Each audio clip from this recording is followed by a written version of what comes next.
गुरु ऐसे विनय दे दे, गुणगान करूं तेरा। इस बालक के सर पे गुरु हाथ रहे तेरा।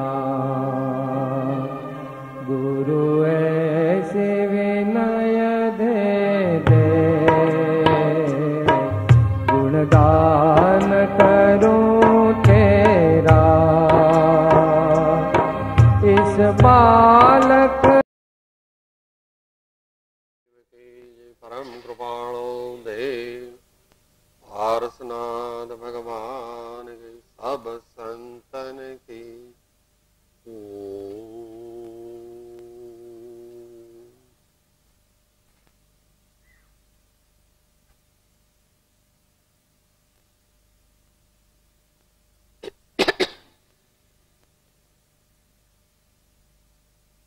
આજનો ધન્ય અને પવિત્ર દિવસ 111 વર્ષ પહેલા વિક્રમ સંવત 1952 ચૈત્રવદ આસવદ એ દિવસે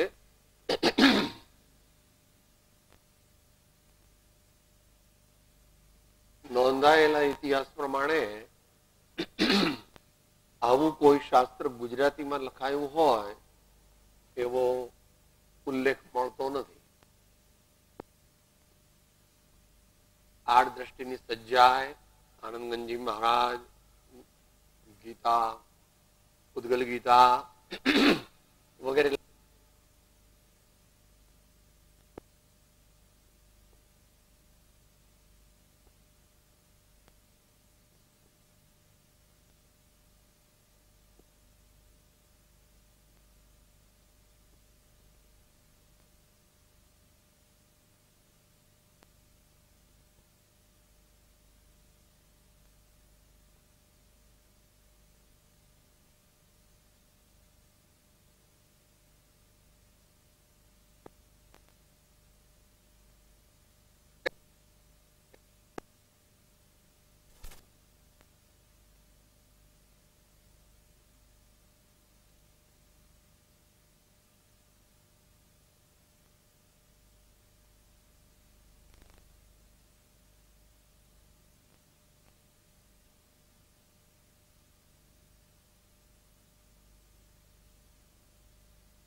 ભવિષ્યમાં પણ ભોગવવું પડશે.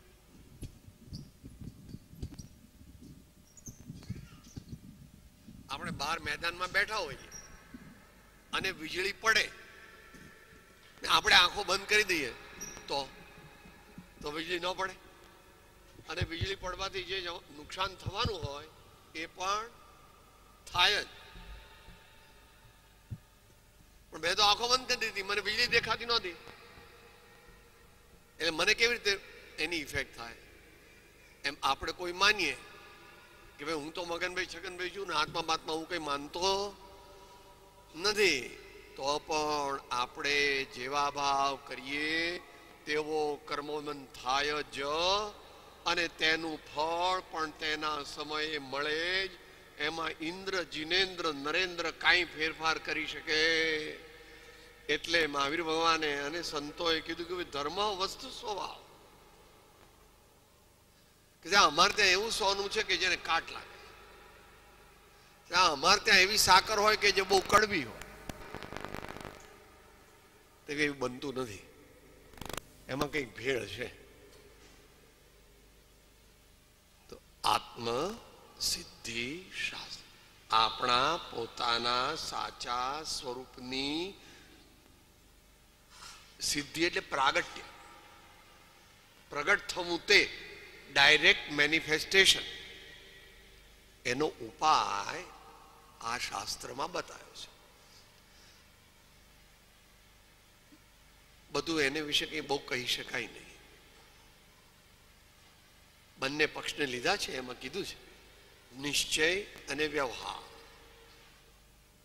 એને બીજી પરિભાષામાં કહીએ તો નિશ્ચયમાં અધ્યાત્મની મુખ્યતા હોય, વ્યવહારમાં સદ્ભુત વ્યવહારમાં સિદ્ધાંતની મુખ્યતા હોય, અને બેનો મેળ થાય તો જ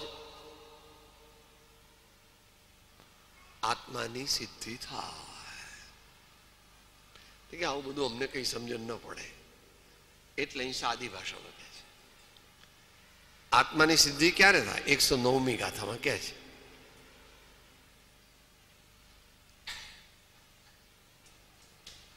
તે જિજ્ઞાસુ જીવને થાય સદગુરુ બોધ. પેલું ઉપાદાન લીધું. તે જિજ્ઞાસુ જીવ એટલે આપણામાંથી જે જિજ્ઞાસુ હોય તે, અને આપણે ન હોઈએ તો આપણે જિજ્ઞાસુ બનવું પડે.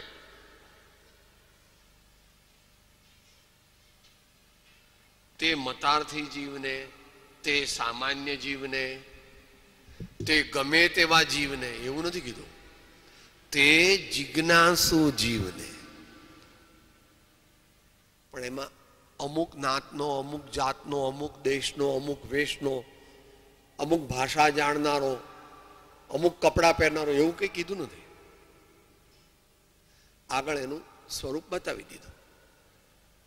તે જિજ્ઞાસુ જીવને એટલે પહેલી શરત છે,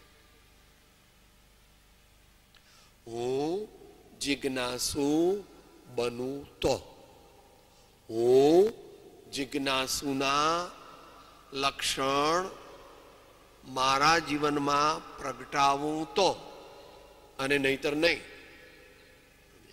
ના સ્થિતિ સમજી લેવું, એ પણ આગળ કહી દીધું છે.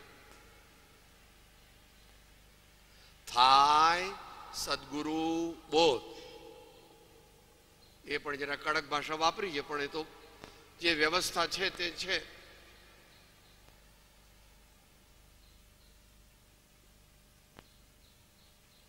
સદગુરુનો બોધ યથાર્થપણે પ્રાપ્ત કર્યા વિના કોઈ પણ જીવને સત્ય ધર્મની, પરમાર્થ ધર્મની પ્રાપ્તિ થઈ શકે નહીં. કે સાહેબ પણ સિદ્ધાંતમાં તો એમ કહ્યું છે કે તન નિસર્ગાત અધિગમાદ વા, એમ કહ્યું. તત્વાદ સૂત્રમાં એમ કહ્યું. એ વાત તારી સાચી છે, પણ એ તો આ ભાવની અપેક્ષાનું કથન છે. ત્રણે કાળની અપેક્ષાનું કથન છે. કોઈ મનુષ્ય અપવાદો, અપવાદ એટલે કરોડોમાં કોક જ હોય, કરોડ નહીં કરોડોમાં કોક જ હોય કે સાહેબ મારે ગુરુની શી જરૂર કહો. ગુરુ પરદ્રવ્ય છે, આત્મા સ્વાધીન છે.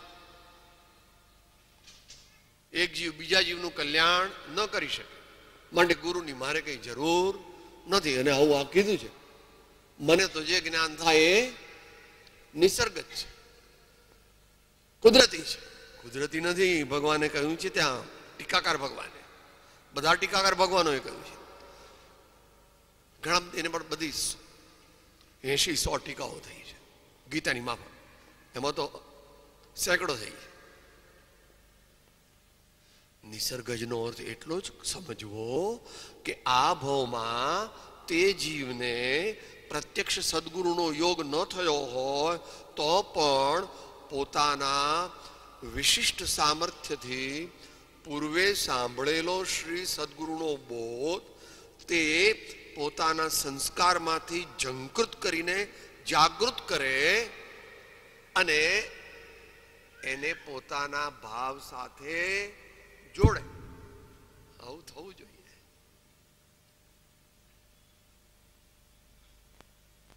જ્ઞાનીઓની વાણી આપણે સમજી ન શકીએ, પણ તોય તે તો જેવી છે તેવી જ છે અને સર્વ જીવોનું કલ્યાણ કરવા વાળી છે.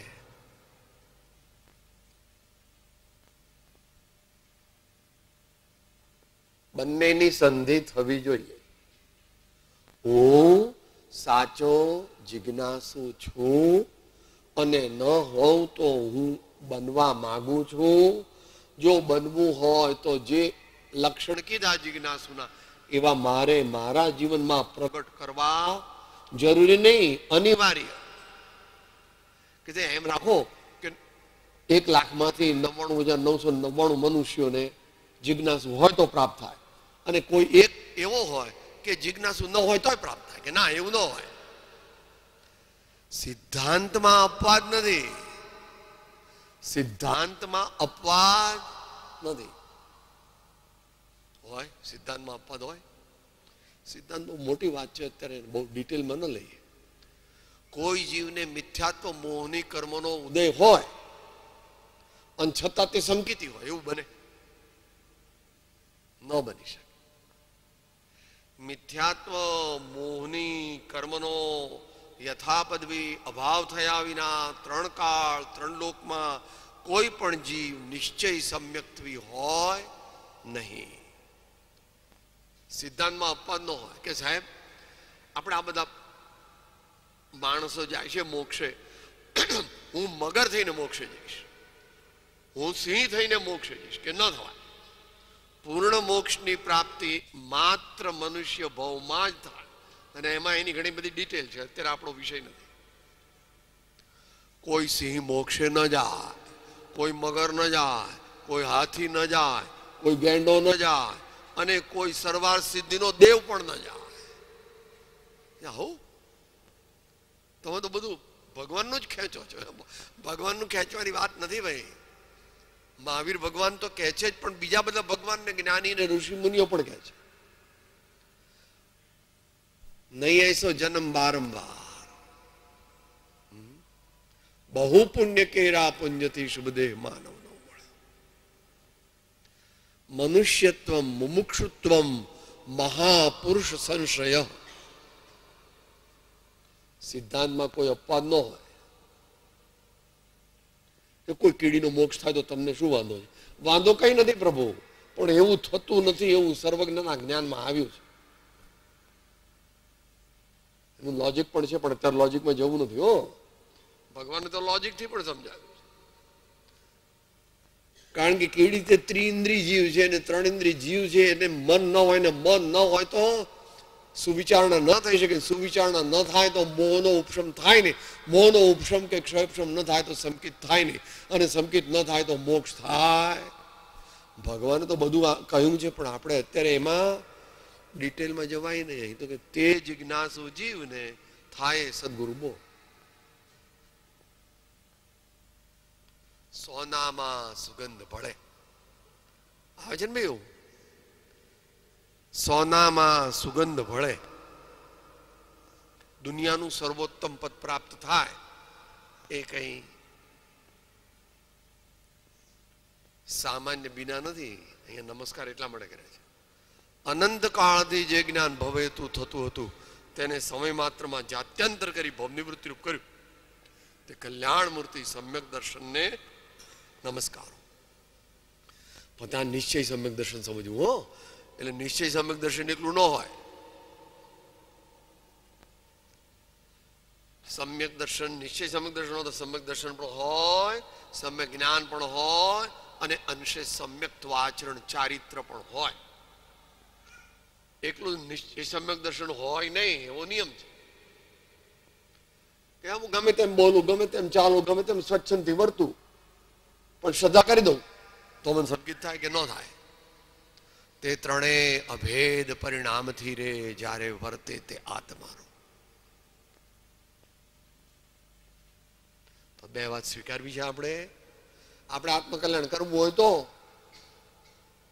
મોટા ભાગે તો દુનિયામાં કરવું નથી, પણ કોક જીવને કરવું છે. કોક જીવને કરવું છે તો 2 વસ્તુ લાવવી પડે: સદગુરુનો બોધ અને પોતાની જિજ્ઞાસુ દશા સાચી, જેવી જ્ઞાનીઓએ કહી તેવી. તો પામે સમકીત ને વર્તે અંતર. તો આવા જીવને સમ્યક્ત્વની પ્રાપ્તિ થાય છે. અહીંયા કયા સમ્યક્ત્વની? નિશ્ચય સમ્યક્ત્વની. નિશ્ચય સમ્યક્ત્વની પ્રાપ્તિ થાય. કારણ કે આગળ તરત જ પછી નિશ્ચય સમ્યક્તાની વાત કરવાના છે.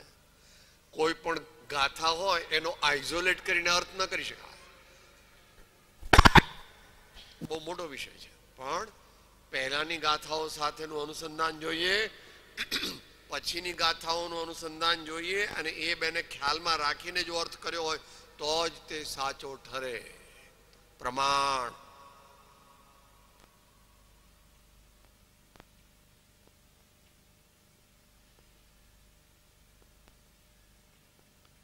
તો પામે નિશ્ચય સંકિતને.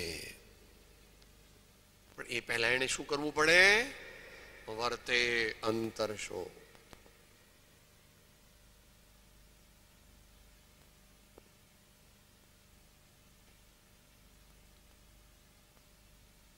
શરૂઆતમાં વચનામૃતમાં કીધું અપૂર્વ અંતર સંશોધન. અપૂર્વ અંતર સંશોધન. બરાબર ને? બધા અભ્યાસીઓ છે એટલે એમની યાદ છે. કોઈ મહાભાગ્યવાનને મહત્પુણ્યના ઉદયે સદગુરુ અનુગ્રહે અપૂર્વ અંતર સંશોધનથી તેની પ્રાપ્તિ થાય છે. કે આટલું બધું ડિફિકલ્ટ કેમ બનાવ્યું? ડિફિકલ્ટ પણ છે અને સરળ પણ છે. કોઈનો સિક્કો નથી કે સાહેબ પટેલ હોય ને તો થાય, બ્રાહ્મણ હોય તો થાય, વાણિયો હોય તો થાય, અમુક યુરોપિયન હોય તો થાય, અમુક ઓસ્ટ્રેલિયન હોય તો થાય, અમુક નાત જાતનો હોય તો થાય. બી એવું કઈ નથી. એનામાં જિજ્ઞાસુના લક્ષણ હોવા જોઈએ, બસ. એનામાં જિજ્ઞાસુના લક્ષણ હોવા અને એને સદગુરુનો બોધ પરમાર્થથી પ્રાપ્ત થવો જોઈએ. બેનું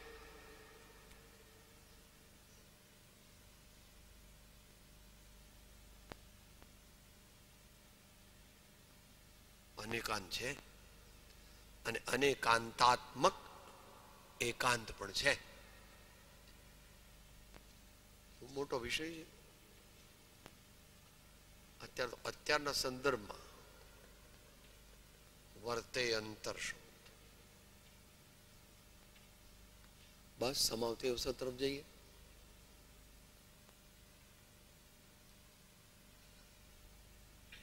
શાંતિથી સમજવું કે આ વર્તે અંતર શોધ એટલે શું સાહેબ? તો ભાઈ કોણ કરે એ આગળ કહી દીધું. તું જિજ્ઞાસુ છો તો અંતર સંશોધન કરી શકે. તને સદગુરુનો બોધ મળ્યો છે અને તે સ્વીકાર્યો છે તો અંતર સંશોધન થઈ શકે. કારણ કે તો એમ લખ્યું છે, then and then only and not otherwise. એમ સમજવા. અને સંકિતને પામે એટલે રત્નત્રય રૂપી ધર્મને પામે. કારણ કે નિશ્ચય સમ્યક્તા છે. રત્નત્રય રૂપી ધર્મ કે અમારે ઘેર એવો શીરો હોય કે એમાં ઘી હોય જ નહીં, કોઈ ચીકણો પદાર્થ પણ ન હોય અને કઈ ગળપણ પણ ન હોય. એકલો લોટ હોય અમારે ત્યાં. એકલા લોટથી અમે શીરો બનાવી દઈએ કે ભાઈ એ તારે ઘેર હશે. પછી તું સેકેરિન એને બદલે તું સેકેરિનને ટીપા નાખે અને પેલા ઘીને બદલે કંઈક તેલનો શીરો બનાવે કે પેલા ડાળડાનો બનાવે કે તું કે બીજે. એ વાત જુદી, પણ હોવું જોઈએ.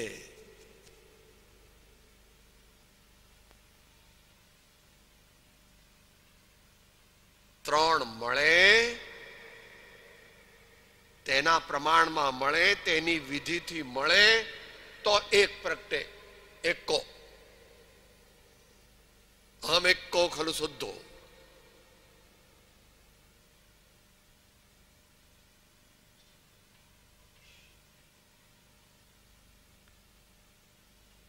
વાત ચાલે છે કે સાહેબ એ અપૂર્વ અંતર સંશોધન એટલે શું એ બધા સાથે બોલીએ અને 2 મિનિટમાં સમજીને સમાપ્તિ.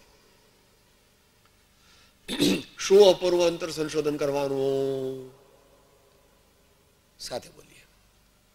હું કોણ છું, ક્યાંથી થયો, શું સ્વરૂપ છે મારું ખરું, કોના સંબંધે વળગણા છે, રાખું કે એ પરી. આટલું પહેલા ઇન્ટ્રોડક્શન કરી, જનરલ ફર્સ્ટ પાર્ટ. આ અપૂર્વ અંતઃસંશોધન કરવું કેવી રીતે એ કહે છે હવે આગળ. એના વિચાર વિવેકપૂર્વક શાંત ભાવે જો કર્યા તો સર્વ આત્મિક જ્ઞાનના સિદ્ધાંત તત્વ જાણ્યા નહીં, અનુભવ્યા. આંશિક અનુભવ વિના સાચું સંકિત પ્રગટે નહીં. એમાં બે જ શબ્દ સમજવાના છે, આમ તો બધું સમજવું. વિચાર વિવેક પૂર્વક.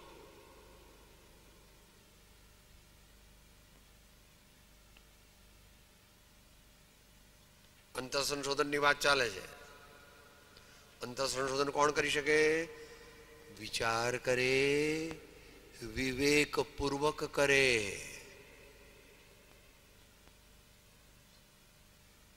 થઈ ગયું ને? પતી ગયું ને? ના, નથી પતી ગયું. શાંત ભાવે. We have to quieten our mind. We have to bring our mind in a state of true tranquility and equanimity. That is charitra. That is charitra.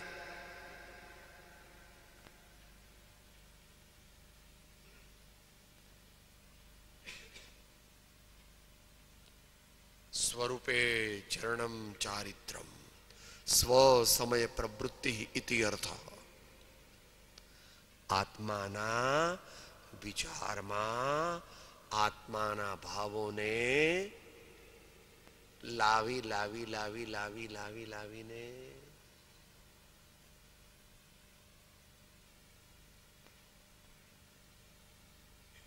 સમાવી દે અને પછી સમાવી દે. સમાવવું એ પ્રોસેસ છે અને સમાવવું તે ઇવેન્ટ. તમે પેલું દૂધ ઉભરાઈ ગયું હતું અને ગેસ બંધ કરી દીધો એટલે આટલો બધો ઉભરો આવ્યો તો તે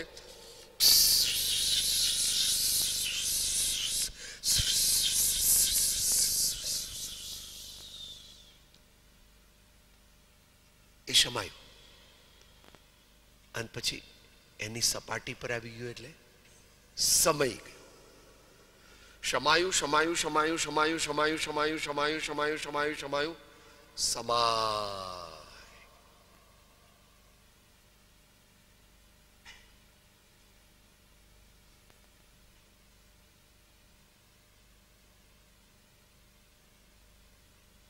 એ આગળની 111માં એનો પ્રોસેસ થોડો કયો છે એમાં ક્રમ ઉલટો મૂક્યો છે. પ્રતીત, લક્ષ, અનુભવ. નિશ્ચય નીતિ કીધું છે એટલે ખરેખર તો વ્યવહારથી થાય.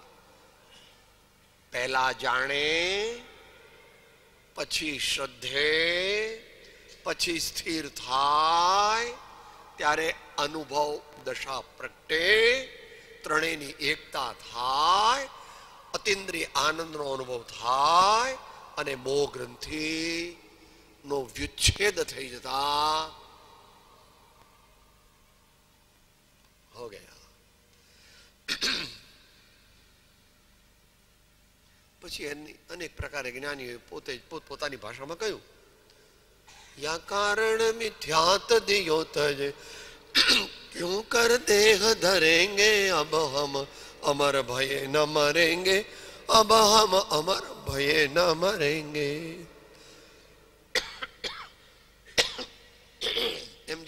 તે કીધું. આ પ્રમાણે આગળ વધેલા સાધકોએ વારંવાર પ્રયત્ન કરવો. એક દિવસ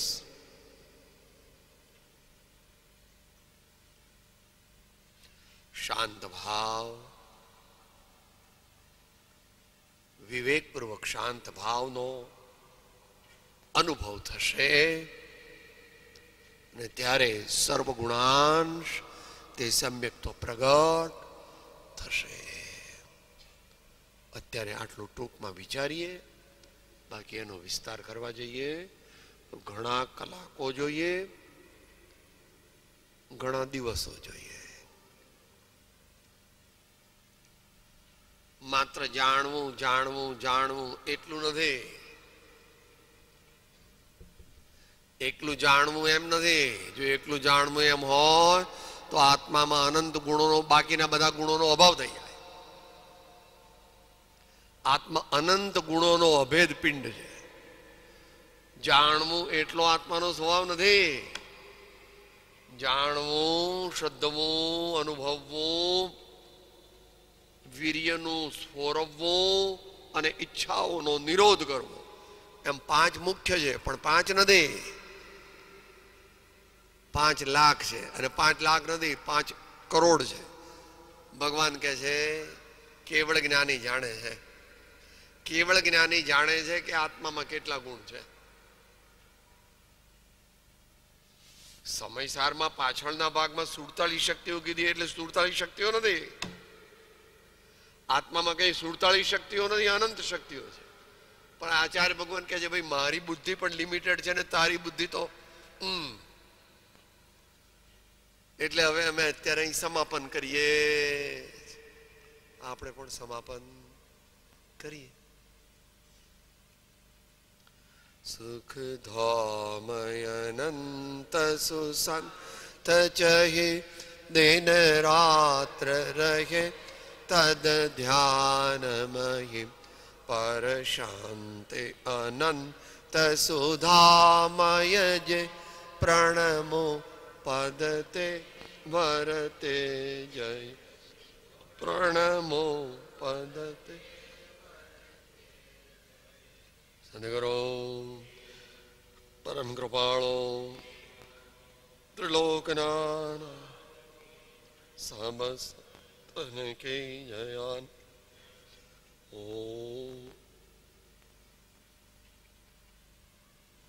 સૂત્ર સાથે હું આત્મા છું, આપનો સેવક છું, સૌનો મિત્ર છું.